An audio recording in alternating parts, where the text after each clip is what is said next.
Hey guys, it's Philip, and today I just wanted to kind of talk with you guys about flipping houses. As you know, we've been doing a lot of video trainings here on short-term rentals, and so I wanted to kind of build in a little bit of information about the 7 mistakes that a lot of rookies that are getting into flipping houses, some mistakes that they might make, right? So basically to help you avoid some of the mistakes that I've made over the years. And, most real estate investors think that flipping's easy, and it can be. But if you can avoid some of these costly mistakes that can be devastating to your flip and make it a complete flop, you'll be ahead of the competition. And you'll have the courage to actually get started to do something and take action on your desire to flip houses. Over the years, Lindsay and I, for the past 20 years, have been flipping houses. And when we tell people what we do, everybody gets so excited and passionate about, man, I've always wanted to do that. Everybody watches these TV shows that make it look simple and easy. And sometimes our videos, we try to make them fun and easy as well. But in the background, there's a lot of work. There's a lot of sacrifices that we have to make. And, if you do want to join into this millionaire's playground and venture into that with us, I would suggest that you listen to anything that we put out there as we try to be entertaining and educational at the same time, but to also think about getting a coach, getting a mentor, and getting somebody that can help you make those decisions as we go along. So one of the mistakes that we've made over the years, and a lot of these things also come with what is your level of risk tolerance, right? So not securing the right permits. And believe me, I've done plenty of deals. I've done a lot of deals. We used to own a sign company that required us to pull sign permits. And one of the biggest headaches with any business that has to pull permits is the whole process, right? Paying for permits, inspections, and the time delays that it causes. So we always do things up to code, but if there's things that don't require a permit, obviously we're going to want to do those. And finding projects that are smaller projects that don't require a permit, right? Like paint and flooring and smaller upgrades like that. But I've definitely lost sleep at night knowing that we're doing work that should have required a permit. So anytime that you can acquire a permit right up front is going to really save you some headache and help you get the project done faster. So make sure that you're working with qualified people that have the ability to pull permits as well. Another mistake that we've made over the years, and a lot of people make when they're flipping a house, is remodeling the house according to their taste. I remember when I was getting started, one of my mentors saying, look, the neighborhood that you want to live in, the houses that you want to live in, those aren't the same as the houses that you want to flip or the houses that you want to hold as rental properties. So a lot of times we're having to basically make a house rent ready, not doing all of the upgrades and updates that we would do if we were actually wanting to live in that house. And you can overspend on these houses really fast, right? So you really want to pay attention to your budgets and make sure that you're not installing like a rock climbing wall in a garage. I know I like to do a lot of garage conversions, adding additional living space. And to me, that's a great upgrade because it's making the house bigger. It's also adding value to the house because of that extra space being worth more than just an empty garage, especially on our Airbnbs where our guests aren't using the garage anyway. So that's one of my secret sauces that have been really successful for us in helping us raise the value and add additional space to these smaller homes that are in your typical rental market areas. So always remember, don't remodel the house to your taste. I hardly ever put brand new windows. I know a lot of people do. They'll upgrade a house and put brand new windows because the single pane windows from the 1950s, don't give as much, I guess, what do you call it? Barrier for, air conditioning and heat, right? So it's not as economical when it comes to that. So I also look at a house as well, knowing that the windows really aren't going to add value. They're not going to give me a return on my investment. Their house is just expected to have windows, right? So always pay attention to that. Try to keep your remodeling expenses as low as possible. The other thing that you want to consider is having enough time, right? So I talk a lot about getting started in real estate, and I believe anybody and everybody should and can get started, but everybody's in a different place.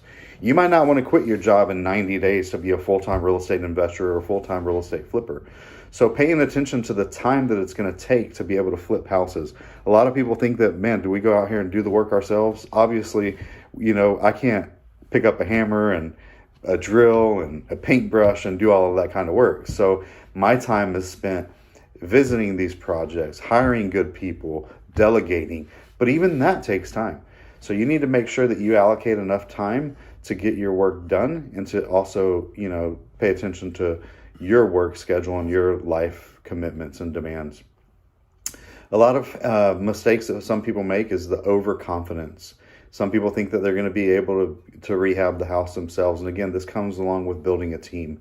It takes a huge team for Lindsay and I to accomplish what we've been accomplishing, to do what we've been doing, talking about painters and flooring guys and cabinet guys and granite countertop guys, tile guys, electrical guys, plumbers, you name it. There's so many different people. And then our own personal team with helping with setups and staging and everything that goes along with what we do to make these houses beautiful.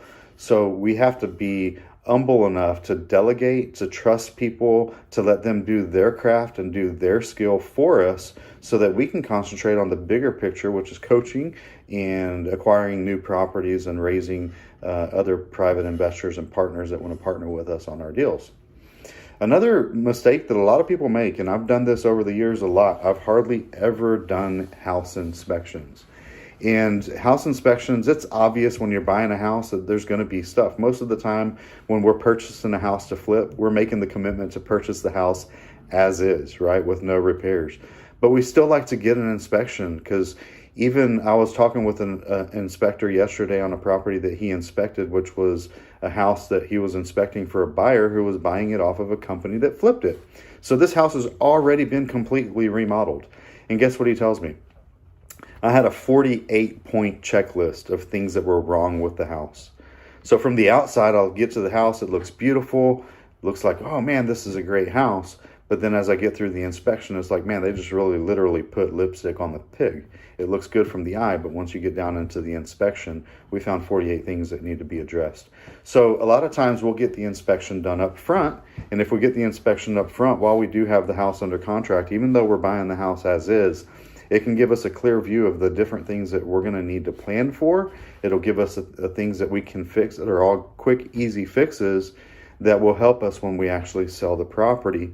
And also, if there is something that's surprising, you can definitely go back to the seller and talk with them and work it out and try to get them to either make some of the unnecessary repairs that they might have not disclosed or make an adjustment to the purchase price to help cover that. Being a jerk. Even if you've determined to do everything yourself, after all, you're a pro, right?